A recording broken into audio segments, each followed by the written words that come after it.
सलाम नमस्ते, मैं हूं शाहिद हुसैन और आप देख रहे हैं रिसाइट टुडे न्यूज़। इस वक्त हमारे साथ movement for piece and justice के महाराष्ट्र प्रदेश अध्यक्ष मोहम्मद सिराज सर हमारे साथ मौजूद हैं। उनसे हम कई अहम मुद्दों पर बात करेंगे और कई परिस्थितियों को जानने की कोशिश करेंगे और हिंदुस्तान में चलने वाली और हिंदुस्तान में पनपने वाली चलने वाली जो समस्याएं हैं उनके समाधान के लिए हम उनसे बात करेंगे। सर, सबसे पहले तो आपका बहुत बहुत स्वागत है रिसाइट टुडे न्यूज़ में। जानना चाहेंगे एमपीजे के बारे में। सबसे पहले तो आप हमें बताइए कि ये एमपीजे जो मूवमेंट पीस एंड जस्टिस है, तो इसका क्या मकसद है? आजकल किसानों के लिए काफ़ी काम कर रहे हैं। देखिए, ये movement for piece and justice एक ऐसी ऑर्गेनाइजेशन है जो आम आदमी को ताकतवर बनाने के लिए काम करती है। हमारी समझ ये है कि भारत देश एक वेलफेयर स्टेट है। वेलफेयर स्टेट होने के नाते देश की ये जिम्मेदारी है कि देश के रहने वाले हर नागरिक की बुनियादी जिम्मेदारी को सरकार पूरा करे। लेकिन पिछले 70 सालों में सरकारों ने अपनी जिम्मेदारी से मुंह मोड़ लिया है और आहिस्ते आहिस्ते सारी जिम्मेदारी या तो कंपनियों को दे दी है या इंसानों को खुद कहा कि वो अपनी जिम्मेदारी उठाएं।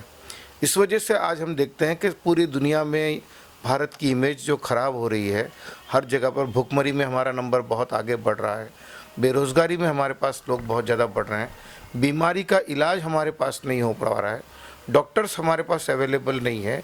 ये सारी समस्याओं की बुनियादी वजह ये है कि सरकार ने वेलफेयर के बजट से अपना मुंह मोड़ लिया है और आहिस्ते आहिस्ते उसको प्राइवेट कंपनियों के हवाले करती जा रही है। नतीजतन हमें ये महसूस होता है कि आम जनता की आवाज़ उठाने वाला अब कोई नहीं रहा। एक ऐसी ऑर्गेनाइजेशन बनाई जिसमें लोगों को हम ये बात बताने की कोशिश कर रहे हैं कि आप अगर भारत के नागरिक हैं तो ये भारत देश में आपका ये अधिकार है कि आपकी सारी बुनियादी जिम्मेदारी भारत देश पूरा करेगा। हमारी सरकार में भूखों के लिए खाना पूरा करना ये सरकार की जिम्मेदारी है, बीमार की बीमारी की इलाज कराना ये सरकार की जिम्मेदारी है, कोई आदमी पढ़ने से छूट ना जाए, कोई अपनी पढ़ाई से वंचित ना रहने पाए, ये सरकार की जिम्मेदारी है। तो ये सारी जिम्मेदारी जो सरकार की है, ये आम जनता ये समझती है कि सरकार हम पर कहीं ना कहीं कोई एहसान कर रही है। तो हम लोगों को सिर्फ ये बताना चाहते हैं कि कोई गवर्नमेंट आपके ऊपर कोई एहसान नहीं कर रही, बल्कि ये देश का जिम्मेदारी है। देश उसी को कहते हैं जहाँ पर रहने वाले नागरिकों की सारी सुविधाओं के बारे में देश के लोग ख्याल रखें। ये बात लोगों को बताने के लिए हमने इस ऑर्गेनाइजेशन का गठन किया। जब हम इस ऑर्गेनाइजेशन को लेकर आगे बढ़े तो हमको ये बात समझ में आई कि जनता बहुत कमज़ोर है, वो अपनी बात रख नहीं पाती और सरकार और जनता के बीच में एक बहुत बड़ी खाई है। उस खाई को भरने के लिए एक ब्रिज की ज़रूरत है। वो ब्रिज का काम जो है movement for piece and justice करना चाहता है कि जनता की आवाज़ को सरकारों तक पहुंचाना, क्योंकि सरकार बहरी है, अंधी है, उन तक अपनी बात को रखने की कोशिश करना, ये movement for piece and justice की बुनियादी काम है। अब आप देखेंगे कि जब हम इस काम को करने के लिए आगे बढ़ते हैं तो ये सरकारें इतनी आसानी से किसी की बात नहीं मानती। तो एक बात कही जाती है कि भैया पॉलिटिकल प्रेशर ग्रुप, तो एमपीजे एक सोशो पॉलिटिकल प्रेशर ग्रुप की हैसियत में काम करता है और लोगों को उनकी बेसिक जिम्मेदारियों के बारे में अवेयरनेस पैदा करता है और साथ ही साथ उनके अधिकारों के बारे में बताता है। हमारा देश वेलफेयर होने के नाते इस देश में हर इंसान के लिए कुछ ना कुछ सहूलतें सरकार की तरफ से मिलती हैं, लेकिन सरकार की उदासीनता की वजह से वो सचमुच लोगों तक नहीं पहुंच पाती और उसके लिए लोगों को अपनी अधिकारों की लड़ाई लड़ने के लिए, खड़े होने के लिए वो अपने आप को कमज़ोर समझते हैं। तो उनको ताकत देना, अपने अधिकारों के लिए लड़ना और अधिकारों को पाने की कोशिश करना, जनता के अंदर एक अवेयरनेस क्रिएट करना, ये काम जो है movement for piece and justice करती आ रही है। एमपीजे इलेक्शन में हिस्सा नहीं लेती। हम भारत के संविधान पर पूरा भरोसा रखते हैं और हम समझते हैं कि अच्छे काम करने के लिए सिर्फ इलेक्शन में जाना ज़रूरी नहीं है, बल्कि इलेक्शन से ज़्यादा ज़रूरी ये है कि लोग भरोसा उस पर करते हैं कि जो वोट नहीं मांगता बल्कि सिर्फ और सिर्फ लोगों के लिए काम करता है। तो एमपीजे लोगों के लिए काम करती है, लोगों को ताकतवर बनाती है, लोगों की बेसिक नेसेसिटी पर सरकार को काम करने के लिए मजबूर करती है। इसलिए हम ये कहते हैं कि हम पॉलिटिकल पार्टी नहीं है, बल्कि सोशियो पॉलिटिकल प्रेशर ग्रुप है। तो सरकार पर प्रेशर जो है बनाना इस वक्त काफ़ी मुश्किल है, तो ऐसे हालात में पार्टी क्या कैसे प्रेशर बना पाती है? सरकार पर प्रेशर बनाना इस वक्त बहुत मुश्किल इसलिए है क्योंकि सरकार अब किसी की सुनने के लिए तैयार ही नहीं है। आज आम ये सोच रही है कि हमारी बात सुनने वाला कोई नहीं है, लेकिन मुझे लगता है कि अब वो दिन खत्म हो गए। अब आने वाले दिनों में सरकारों को मजबूर होना पड़ेगा जनता की बात को सुनने के लिए, क्योंकि जनता अब नफ़रत की भाषा पर काम करने के लिए तैयार नहीं है, बल्कि जनता ने बहुत खुलकर ये बात कह दी कि बुनियादी मुद्दों पर आपको बात करनी पड़ेगी। अब वो बुनियादी मुद्दे हमारी सेहत से जुड़े हों, हमारी तालीम से जुड़े हों, हमारी खाने से जुड़े हों, चाहे वो इस देश के कामगारों से जुड़ा हुआ हो।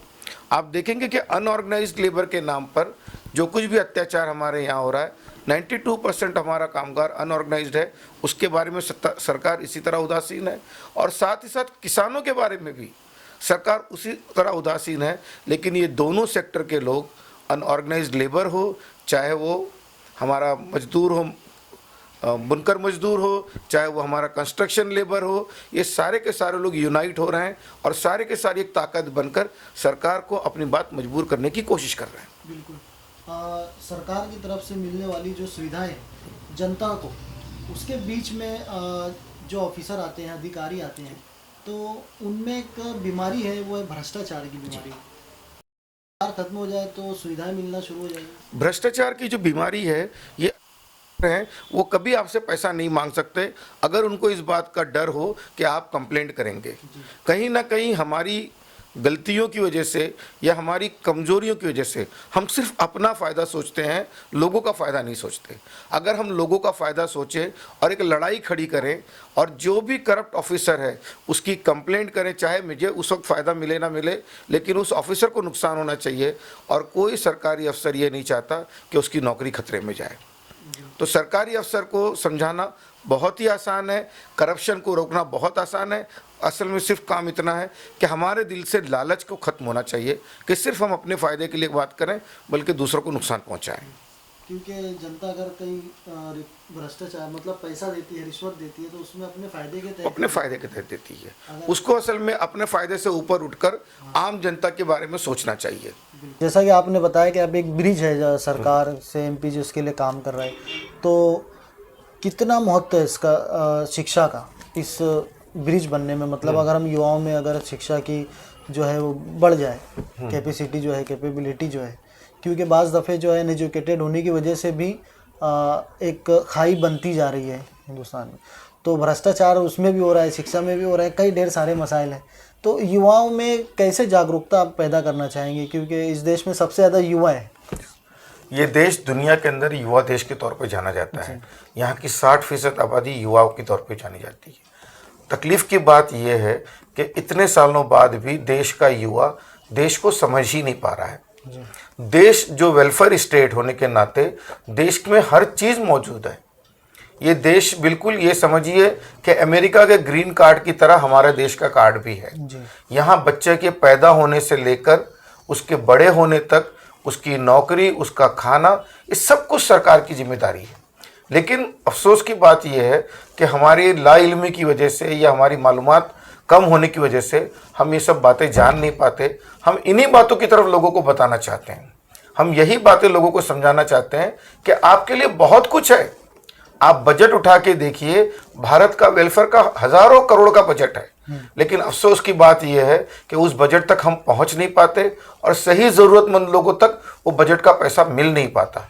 हम युवाओं को यही बात समझाना चाहते हैं और हमको पूरा यकीन है कि आने वाले दिनों में युवा बड़ी तेज़ी के साथ में अपनी असल जिम्मेदारी को निभाने के लिए आगे बढ़ रहा है और तेज़ी से आगे बढ़ेगा। किसानों की अगर हम बात करें, आजकल किसान जो है काफ़ी आत्महत्या कर रहे हैं और इसमें बढ़ोतरी हो रही है, बल्कि घट नहीं रहा मामला। जय जवान जय किसान का नारा लगाया गया, उसके बाद जितनी भी सरकारें आई उसमें किसानों की आत्महत्या का जो दर है वो बढ़ता ही जा रहा है। तो उसके लिए आप क्या कहना चाहेंगे? देखिए, इस देश में किसानों के बारे में पहले दिन से ही बहुत ज़्यादा चिंता की गई, क्योंकि इस देश की आबादी का 70% लोग किसानी पर ही निर्भर करते थे। हम देखते हैं कि 5 ईयर प्लान में जब प्लान बनाया जाता रहा तो बहुत बड़े पीरियड तक हमारा 5 ईयर प्लान की प्रायोरिटी जो है वो किसान रही, लेकिन उसके बावजूद किसानों की दिशा में कोई तब्दीली नहीं आई। हमें ऐसा लगता है कि हमारी सरकार अपनी जनता की फिक्र करने के बदले अपने आप को बाहर के लोगों के हाथ जो ये गिरवी रखे हुए हैं उनको खुश करने पर ज़्यादा काम कर रहे हैं। खास तौर से WTO के साथ मिलकर जिस तरह सरकार काम कर रही है और उनके प्रेशर में काम करते हुए हमारे किसानों को जो फ़ायदा उनको देना चाहिए उससे ये मुंह मोड़ रही है। अभी थोड़ी देर पहले जब हम किसानों की मूवमेंट की बात कर रहे थे या किसानों के मिड़ावे में बात कर रहे थे तो हम ये कह रहे थे कि जब तक किसानों के लिए पॉलिसी सपोर्टिव नहीं बनेगी, जब तक देश की पॉलिसी किसानों के हित की नहीं बनेगी तब तक किसान की हालत नहीं बदल सकती। इसीलिए हम ये बात कहते हैं कि ये कर्ज माफ़ी का जो नारा है इसको अब बंद कर देना चाहिए। अब हम ये कहते हैं कि भैया हमको कर्ज माफ़ी किसान की मत कीजिए, बल्कि उसको कर्ज से मुक्ति दिलाइए। एक ऐसा सिस्टम डेवलप कीजिए कि किसानों को कर्ज लेने की ज़रूरत ही ना पड़े। स्वामीनाथन आयोग की रिपोर्ट की इम्प्लीमेंटेशन कीजिए और उसके लिए जो ताकत की ज़रूरत है मुझे लगता है कि हमारी सरकार उस मामले में कमज़ोर है। लेकिन आने वाले दिनों में जनता का जो प्रेशर है, किसानों का जो प्रेशर है, उसके सामने सरकार को झुकना पड़ेगा और सरकार को किसानों की बात को मानना पड़ेगा। जी, किसानों का जो इंश्योरेंस के ऊपर से थोड़ा सा, किसानों के इंश्योरेंस के नाम पर हज़ारों करोड़ रुपए जो है किसानों के नाम से लिए गए और ये प्राइवेट कंपनियों को इसका फ़ायदा पहुंचाया गया। फसलों का जो इंश्योरेंस प्रधानमंत्री योजना जो बनी फसलों के लिए और उसके नाम पर सारा पैसा जो है कॉरपोरेट को, तो ये कैसा होता है फसलों का इंश्योरेंस, मतलब क्या? जिस तरह इंसान का इंश्योरेंस किया जाता है हाँ। उसी तरह फसलों का भी इंश्योरेंस किया जाता है। किसान के अकाउंट से किसान का पैसा जो है फसलों का बीमा के नाम पर पैसे काट लिए जाते हैं और उसके बदले में उसको गारंटी दी जाती है कि अगर आपकी फसल खराब होगी तो उसके बदले में आपको पैसा मिलेगा। लेकिन जो आंकड़े बता रहे हैं वो ये कि अब तक किसान को 15 रुपये, 7 रुपये, 80 रुपये इस तरह की रकम इन्होंने जो है वो मुआवजे के तौर पे दी है। बहुत बड़ी बड़ी तादाद में देखें तो 2500 से 3000, लेकिन उसी के बदले में जो इंश्योरेंस कंपनी है उसको कई हजार करोड़ रुपयों का फायदा हुआ है। तो किसान स्कीम के तहत भारत सरकार ने किसानों की स्कीम, तो इंश्योरेंस की स्कीम नहीं की, बल्कि जो प्राइवेट कंपनियां जो किसानों की स्कीम चलाने के लिए इंश्योरेंस कंपनी बनाई गई थी उनके उसके बदले में एक अच्छा प्रॉफिट दिया गया। ये कि पूरे देश में किसान एकजुट हो रहा है। आप देखेंगे कि दिल्ली में जो है तकरीबन 5 लाख के करीब लोग जमा हुए। महाराष्ट्र में अभी पिछले दिनों 20,000 के करीब लोग बम्बई में जमा हुए और CM साहब ने उसमें कुछ आश्वासन भी दिए हैं। लेकिन इससे जो बात महसूस हो रही है वो ये कि महाराष्ट्र में एक ताकत खड़ी हो रही है किसान की। लेकिन जो बुनियादी ज़रूरत अभी बाकी है वो ये कि किसानों में एकजुटता नहीं आ पा रही। हर बड़े बड़े नेताओं के नाम पर कहीं कहीं अलग अलग नामों में हम पूरी किसानों की मूवमेंट बटी हुई है। ज़रूरत इस बात की है कि सारे किसान नेता एक जगह जमा हों और मिलजुल कर अपने ईगो को ख़त्म करके अपनी शनाख्त को ख़त्म करके वो सचमुच शेतकरियों के मुद्दे पर एक जगह जमा हो और शेतकरियों के मुद्दे के हित के लिए काम करें। क्योंकि सिर्फ जो है पूरे महाराष्ट्र नहीं बल्कि पूरे हिंदुस्तान का जो ये मामला है, अगर कोई पॉलिसी बनती है तो उससे पूरे देश के किसानों को, शेतकरियों को फ़ायदा होगा। MPJ के प्रदेश अध्यक्ष बैठे हैं तो उनसे हम जानना चाहेंगे कि MPJ जो कि आपने बताया कि वेलफेयर के लिए काम कर रही है, तो इसका फ्यूचर में क्या आपने लाही अमल तैयार किया? देखिए, MPJ वेलफेयर के लिए लोगों को जागरूकता पैदा करने का काम कर रही है। हम कोई वेलफेयर एक्टिविटी नहीं करते हैं बल्कि जागरूकता पैदा करते हैं। देश के संविधान को लोगों को समझाते हैं और उनको ये बताते हैं कि इस देश में तुम्हारा उतना ही अधिकार है जितना कि दूसरों का है। तो समान नागरिक की जो बात की जाती है कि सबको बराबरी का अधिकार है, सबका साथ सबका विकास, इसी बात को हम लोगों के सामने ले जाने की कोशिश करते हैं। आगे चलकर पिछले दिनों आपने देखा होगा कि MPJ ने कहीं फूड पर काम किया है, कहीं हेल्थ पर काम किया है, कहीं एजुकेशन पर काम किया है। राइट टू एजुकेशन को लोगों में अवेयरनेस पर हमने काम किया। माइनॉरिटी के बहुत सारे इश्यूज़ थे, उसके ऊपर हमने काम किया। अब आगे चलकर जो है हम अनऑर्गेनाइज्ड लेबर, खास तौर से कंस्ट्रक्शन लेबर है और फार्मर्स जो हैं, इन लोगों पर ख़ास तौर पर काम करने की कोशिश कर रहे हैं। आगे आने वाले दिनों में देश में जो सबसे बड़ा आक्रोश खड़ा हो रहा है वो नौजवानों के अंदर बेरोज़गारी का है। हम चाहेंगे कि हम उस पर भी बात करें और रोज़गार के ताल्लुक से सरकार को संजीदा कराने की कोशिश करें। ये हमारा जो है आगे का प्लान है। जहाँ देश भर में जो चारों स्तंभ हम कहते हैं वो कमज़ोर अगर हो रहे हैं, तो वहीं छोटे मोटे पिलर्स ने देश को खड़ा रखा है, देश को सहारा दिया है। कैमरामैन उमर फ़हीम के साथ मैं शाहिद हुसैन, देखते रहिए रिसाइट टुडे न्यूज़।